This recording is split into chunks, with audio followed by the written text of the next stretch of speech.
Hi friends, welcome back. Today we are going to solve code forces problem, Okabe and boxes. If you are new to my channel is dedicated to help people who are preparing for coding interviews and Java interviews. On my channel there are over 200 solved different coding examples which are previously asked questions asked by Amazon, Apple, Facebook, Microsoft, Google, Yahoo and many other big tech companies. So those are selective problems to cover important coding questions varieties such as dynamic programming, binary search trees, binary tree, as well as BFS, DFS, matrix problems, linked list and string related different coding questions. So if you are preparing for coding interview or Java interview, then this channel can definitely help you in your interview preparation. So please subscribe to the channel. So let's go through the problem description for Okabe and boxes. So Okabe and Super Hacker Daru are stacking and removing boxes. There are n boxes numbered from 1 to n. Initially, there are no boxes on the stack. Okabe, being a control freak, gives Daru two n commands, n of which are to add the box on the top of the stack and n of which are to remove a box from the top of the stack and throw it in trash. Okabe wants Daru to throw away the boxes in the order from 1 to n. Of course, this means that it might be impossible for Daru to perform some of the Okabe's remove commands because the required box is not on the top of the stack. So that is why Daru can decide to wait until Okabe looks away and then reorder the boxes in the stack. In any way he wants, he can do it at any point of time between Okabe's commands, but he can't add or remove boxes while he does it. Tell Daru the minimum number of times he needs to reorder the boxes so that he can successfully complete all of the Okabe's commands. It is guaranteed that every box is added before it is required to be removed. So the input they have given is n is total number of boxes. For example, in this first example, 3 are total number of boxes, 3, right? And then total commands are 6, right? If you calculate, these are 6 commands, and every time we are required to remove a box, it will be added before it can be removed, right? It has to be added. So it is guaranteed that exactly n lines contain add operations. All of the boxes added are distinct and n lines contain remove operations. It is guaranteed that box is always added before it is required to be removed. Print minimum number of times Daru needs to reorder the boxes to successfully complete all of Okabe's commands. So this is the problem statement. So this is a so let's go through this first example and then we will go to the whiteboard and explain the big example, the second one. So as you can see in the first example, let's just um, yeah, so first we are adding 1 into the stack, right? And then we are removing the 1. So we added a box numbered 1 and we removed that box and throw it away in trash, right? So that is fine because we are not breaking any order. We can, this most important part here in this problem description is this one, right? That Okabe wants Daru to throw away the boxes in order from 1 to n. So he can basically remove the boxes from 1 to n. So he cannot remove 2 before 1 basically, right? That's what it means. So here he added 1 and he removed the first box, right? So it is fine. After that he added 2 and then 3, right, on the stack. So let's just look on this whiteboard. So if he has added 2 and then 3, right, and after that we are removing, right, we are removing. So basically we first removed 1, right? Already we already removed the 1 right here. So we added 1 and removed 1. So let's just go from beginning for that example. So we added 1, then we removed 1, right? So this one we have done. Now after that we added 2 and then we added 3, right? So we added 2 here, then we added 3 here. Now we have to do 2 removals. So now if we remove 3, then we are removing 3 after 1, right? But there is 2, that is we have to remove before 3, right? Because otherwise we are breaking the order of removal. The order of removal should be 1 to n, right? So 1 2 3 is the correct order of removal. So if we directly remove 3 after 1, then that is not correct, right? So in this case, what Daru has to do is he has to basically shuffle these boxes, right? So shuffle in the sense is he can take these 2 up here and then he can put 3 here, and then he can just take 2 and then 3, right? Then so he has to do one reordering will be required, right? One reorder. So he has to reorder these boxes once, right?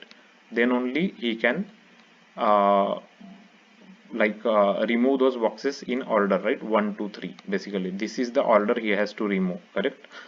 So so as you can see, the answer is 1, because you can see here Daru should reorder the boxes after adding box 3 onto the stack, right?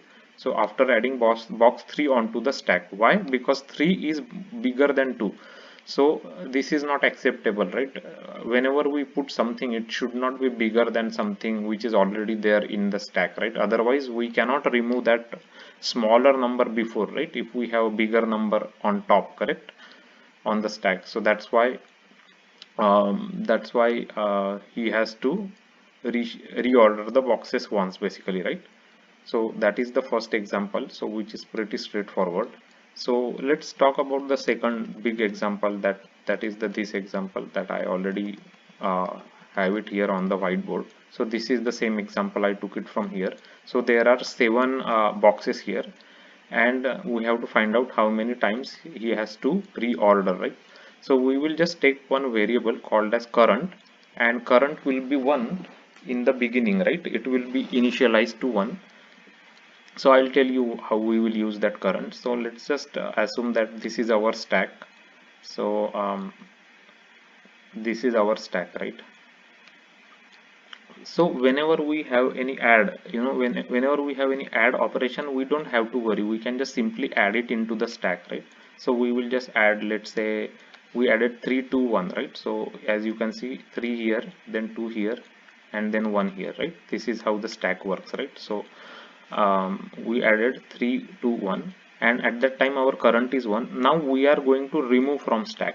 So what we will remove, what we can remove from stack? Only the top element, right? So what we will do is we will first check if this top element is equal to our current, right? So it is equal to current, right? 1 and 1 are both same. So in that case we will simply remove the 1 from the stack. So we'll just remove it, and then we will increment our current count from 1 to 2, right? So after every removal, we will after we go to remove, basically command, we will do it 1 increase into current, basically, right? So now our current is becoming 2, and this is how our stack look like now. So now we are adding 4. So we added 4 here, right?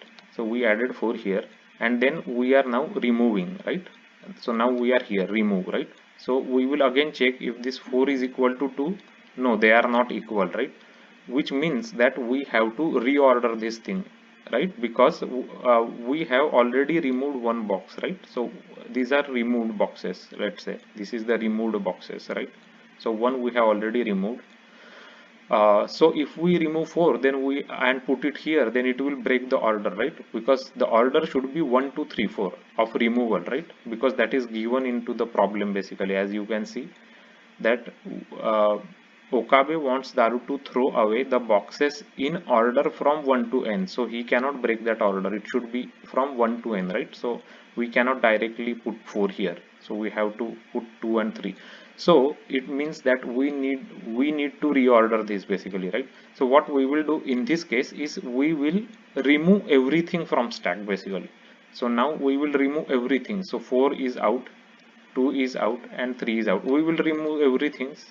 So this is kind of, we are simulating that we are reordering, basically, right? But actually we are just making our stack empty, basically, right? So we don't want anything into the stack. We are it's a way of simulation that we are reordering, basically, and then throwing the things away, basically, right? That's what it means. So after we have reordered, now our stack becomes empty. So stack becomes empty now. So I'll just write down here, this is how the stack will look like, right? And we will increment after every remove operation. We always increment current, right? So now our current becomes 3, So again we will go to remove. Now our stack is empty, but we will increment our current to 4. Again we are at this remove. Again our stack is empty. We will again increment our current to 5, right? And now we are adding 6. So when we have added add operation, we'll just simply add it, right? So we added 6 here. Now we added 7, then we added 5, right? So we added 7, we added 5, correct? So add operation means we will just add it on the stack. Now when remove operation comes, we again wanted to check if the top of the stack is equal to our current. Yes, it is equal to our current, right? Both are 5. So in this case we will just remove the 5, right? We will remove the 5 from the stack and we will increment our current to 6, right? After that, again when we are trying to remove, now our stack top is 7 and our current is 6, so they are not matching, right? So it means that we have to reorder these things, right? Because we cannot remove 7 before 6, right? Because we, as I said, it should be order, right? So it should be 1 2 3 4 5 6 7, right? So we cannot remove 7 before 6, so we have to reorder it. So our reordering we have already done one reordering. Now this is the second reordering we are doing, right? Second reordering we are doing. So which means that we will empty the stack basically. We will empty the stack basically, right? So we removed everything from stack and we incremented our current to 7. Now again when we are removing, we'll just check the stack is empty. So we'll move our current will be increased by 1. So in this total process, there are two number of reordering we had incurred, right? So we had to do two number of reordering, and I showed you in the example when we did it, right? When we are removing after 4, we have to do reordering. When we are removing 7, we have to do reordering in that case. So two reordering we had to do. So as you can see, the example, two reordering we are doing basically, right? So the same thing they are also saying that Daru should reorder the boxes after adding box 4 and box 7, right? Because if he is trying to take out 4, then he will break the order, right? He cannot do it after 1 directly 4, right? So this is wrong basically. So he has to reorder. After 5, if he is trying to put 7, it's also wrong, because after 5 6 should be there, right?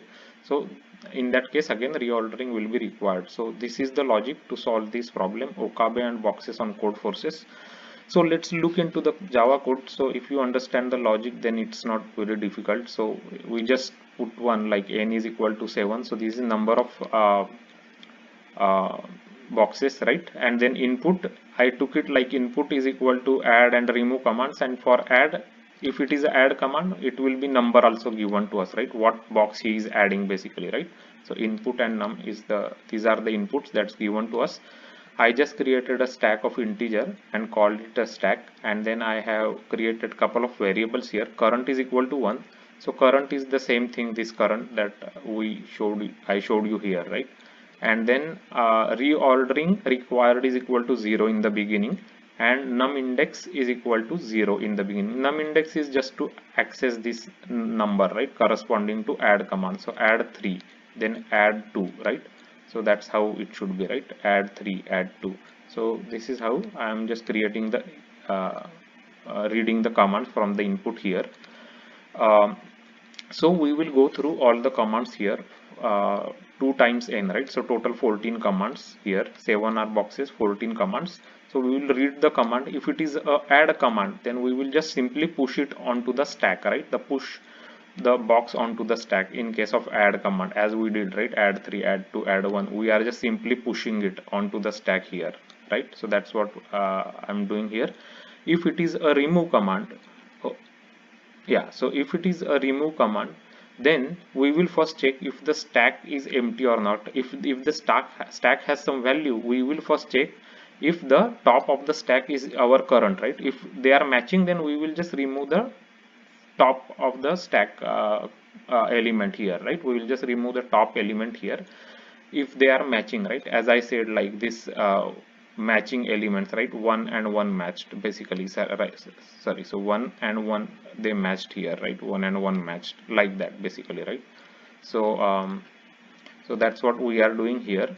So After that we are just if it's not matching, then in that case it means that we have to reorder the stack, right? So reordering will be required. We will increase it, and then we will just empty the stack. We will empty the stack, right? We will remove everything from stack. It means that we are simulating that we are reordering. Basically we are simulating that we are reordering the stack, right? Stack. So that's what we are doing here when we are emptying the stack basically. And then after so whatever we are doing here, always in the remove command we will increment our current by 1, right, at the end basically, right? So we will go through this loop and we will process all the add and remove command. At the end we will get number of reordering we had to do basically, right? So that he can trash the boxes in from 1 to n order, right? So we will just output that reordering required number here. So let's just go ahead and execute this code. So as you can see, we are getting correct result here. 2 is the required reordering, so we are getting correct result. So apart from that, uh, yeah, I think I already explained you in detail on the whiteboard this example. This is a big example and good example to understand how to implement this logic. So I hope that it's clear for you. So this is the way Okabe and boxes problem works. Um, I'll just put this code on my GitHub account, and I'll give you the link into my description. You can also check it out and you can try this code and examples. So if you are new to my channel, there is a playlist on my channel called as Code Forces. It has couple of Code Forces solved examples explained with Java code and details examples, as well as there is a very big playlist called as Lead Code and Lean Code Solutions. Those coding interview questions are the questions asked by Amazon, Apple, Facebook, Microsoft, Google, Yahoo, and many other big tech companies. So go through that playlist. It has lots of good coding problems which were solved and explained with Java code and examples in details. So it will be easy for you to understand how to approach different varieties of coding problems. Uh, so the main goal of this channel is to help as many people as possible with their Java coding interviews and their Java telephonic interviews. So if you there is another playlist called as Java interview that talks about the frequently asked telephonic questions of Java. So you can check it out. If you like this video, please give it a like and subscribe to the channel. Your subscription for the channel is really important to us, because that is the way the videos can reach to more people. They can also watch these solved coding questions and understand how to approach different coding problems, what data structures of Java to use it to solve those problems, and get helped. So if you like this explanation with example and Java code, please like the video and share it with your friends and colleagues, and thanks for watching this video.